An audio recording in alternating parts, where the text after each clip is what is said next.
wale vijana ambao walienda rally na wale ambao walikuja fun day ya kule Selmako, ukawa na ajali. Kulikuwa na basi moja inatoka Mombasa, gari moja ambayo ilikuwa ya kutoka pale, na kulikuwa na mwana Sunday school, mwana youth alikuwa hapo karibu agongwe na basi ilitoka upande ule ikagonga gari.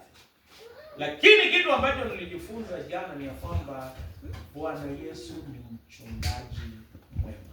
Hakuna ajali ambayo ilitokea kwa hao watu wote, mwenye alikuwa kwa gari, mwenye alikuwa kwa miguu, na hata mwenye walikuwa kwa basi. Bwana ndiye mchungaji wetu. Kwa wiki ya Sunday School nataka kuwakumbusha Bwana ndiye mchungaji wetu. Pia Bwana ametuma wachungaji wema. Jambo la kwanza, Bwana akiwa mchungaji wako, yeye anakutana na mahitaji yako, ile ambaye umetaja na ile ambaye haujataja. Bwana akiwa mchungaji wako ambaye ni Yesu Kristo, anakutana na mahitaji yako. Daudi aliyeandika Zaburi hii, kitu cha kwanza, yeye alikuwa mchungaji wa kondoo, na hata siku nyingine alikuwa amesaulika. Alipokuwa akichunga kondoo, siku moja simba ikaja, akapiga simba akaua, na akachunga kondoo. Siku nyingine dubu ikaja, na yeye akasema ingawa alikuwa mchungaji mwema kama binadamu, lakini tuko na mchungaji mwema zaidi. Yeye anakutana na mahitaji yako. Biblia inasema Bwana ndiye mchungaji wangu, sitapungukiwa na kitu. Ukiwa na Bwana uko na yote. Anatupa amani, anatupa ushindi, anatukutana na mahitaji yetu. Jambo la pili, yeye anarejesha nafsi yetu. Wakati mwingi nafsi yetu imechoka na tumesumbuka, yeye anarejesha nafsi yetu. Kama nchi saa hii imechoka, hakuna mvua, lakini wakati mvua inanyesha, nchi inarejeshwa na inakuwa na uhai. Wakati mwingi tumesumbuka, hata tumechoka kama wanadamu, lakini Bwana akirejesha nafsi yetu, anatupa matumaini na anatupa nguvu. Kama ulikuja kanisani umesumbuka, nakukumbusha Bwana akikurejesha, anakupa amani, matumaini na afya njema. Naomba siku ya leo Bwana akurejeshe. Kitu cha tatu, Bwana anatuweka huru. Biblia inasema nijapopita kati ya bonde la uvuli wa mauti, sitaogopa mabaya, kwa maana wewe u pamoja nasi. U pamoja nami. Gongo lako na fimbo yako yanifariji. Mungu anatuweka huru. Kuna mambo mengi na hofu mingi tunapitia, lakini Bwana akiwa pamoja nasi anatuweka huru. Yeye pia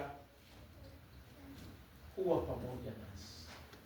Kama St. Philip's Keringet, Bwana ako pamoja nasi. Ukiangalia idadi yetu inamaanisha Bwana yuko pamoja nasi. Hajatuacha. Anatusaidia na kutuongoza. Hata kama iko changamoto unapitia, usisahau Bwana ako pamoja nasi. Mwishowe anatupa ushindi. Mungu sio ni mchungaji, Yesu Kristo ni mchungaji mwema. Pia ametuma wachungaji. Somo la pili leo lilitokana katika kitabu cha Petro wa pili, sura ya 5 na mstari wa 1 mpaka 11. Alama ya mtumishi wa kweli ama mchungaji wa kweli huongoza watu kwa mfano. Siku moja mtoto mmoja, baba yake alikuwa akitembeanga, mguu mmoja ulikuwa fupi, lakini yeye alikuwa anatembea, ingawa mguu yake ni mzuri, akaanza kutembea mguu mmoja kama ni fupi. Baba yake alipomuona akakasirika, akampiga, akamwambia, wewe mbona unatembea vibaya? Ndugu yake alimwambia, usinipige, nipige wewe. Watoto wanasahau kenye tunawaambia, lakini huwezi sahau mfano ambaye umewapa. Ukiwa mchungaji mwema kwa jamii yako, kwa watoto na pahali ambapo huko leo, ikiwa Jumapili ya wanafunzi wa Sunday School, sisi tunastahili kuongoza kwa mfano. Mungu atusaidie tuongoze kwa mfano. Wakati mwingi mama mmoja alipotea siku moja, akapata mtoto, akamwambia nataka unipeleke kwa boma ya Mkristo.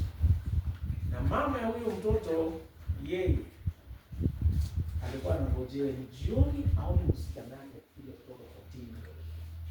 Alipofika akakuwa mkali, akamwambia mtoto wangu, bwana umechelewa, umeanza kuwa na tabia mbaya. Akamwambia hapana, nimepata mtu kwa barabara ambaye amekuwa stranded, na yeye akaniambia ya kwamba nimpeleke kwa boma ya Mkristo. Nikampeleka kwa ule mama. Mama yake akamuuliza, wewe hata umesahau mimi ni Mkristo? Saa zingine alikuwa ameona mfano. Nataka niseme ya kwamba ukiwa mchungaji mwema unaongoza kwa mfano.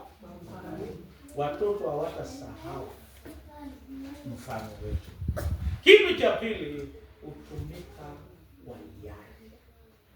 Hata kujitoa, tujitoe kwa hiari. Na hata pia kufanya kazi, tufanye kwa hiari. Hata kwenda ushirika, enda kwa hiari. Kitu cha tatu, mtumishi ambaye ni mchungaji aongozwi na tamaa. Wakati mwingi watu wengi huongozwa na tamaa, lakini mchungaji wa kweli haongozwi na tamaa, anaongozwa na Roho Mtakatifu. Afanye kitu kwa sababu ya mwingine. Sisi kama umeenda kwa harambee ya watu wenye wako chini sana. Wakati mwingi ukienda kwa harambee ya Mungu wenye wako chini, kuna watu wengine wanaongozwa na tamaa. Anatoa pesa kulingana na chenye alikula. Akipatiwa mandazi moja, anatoa tembo. Akiongezewa chai, anaongeza tembo. Yaani sio kujitolea, anaongozwa na tamaa. Tunaomba Mungu atusaidie sisi penye tuko tusiongozwe na tamaa. Na nataka niwaambie nyinyi ni watumishi na wachungaji, kwa sababu kila mama, kila mzazi amejinyima kwa sababu ya watoto. Mungu awabariki mnapolea na kuchunga jamii. Ndoa ni kufurahi ama kuvumilia?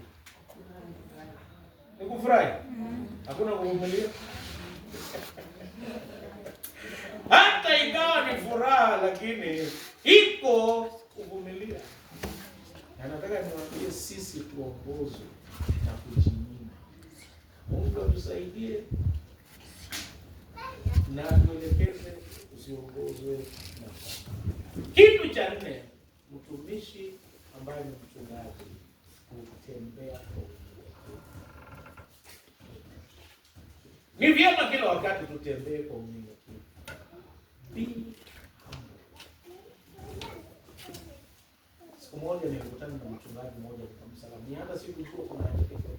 Habari yako mchungaji? Ananiambia mimi usiniite mchungaji. Mimi niite nasimamia wachungaji wote kwa. Watu hawataki kujua cheo, wanataka kujua unyenyekevu. Na unyenyekevu ndio kitu ya maana. Ninaomba chenye unafanya unyenyekevu. Leo nimejifunza kunyenyekea kwa sababu lay leaders wamekaa nyuma, mchungaji mimi nimekaa pale mbele, watoto wameongoza ibada. Watoto wameongoza. Na sisi tumekubali kuongozwa kwa sababu tunaitwa kunyenyekea. Mungu akusaidie kunyenyekea. Kitu cha mwisho, tunastahili kusimama kwa imani. Mahitaji ni mengi, tunasumbuka na mambo mengi, lakini simama kwa imani. Mahitaji yako patia Bwana. Simama imara, mpinge shetani naye atakuokoa. Kuna mambo mengi ambayo tunastahili kusimama kwa imani na kupinga shetani. Mkaribie Mungu naye atawakaribia. Mungu wa amani awabariki. Tufuate mchungaji ambaye ni mwema, Yesu Kristo, vile tumesikia kwa Zaburi ya 23. Na kwa watoto wetu tuwe wachungaji wema. Mungu wa amani awabariki na Mungu awe pamoja naye. Kwa jina la Mungu Baba, Mwana na Roho Mtakatifu.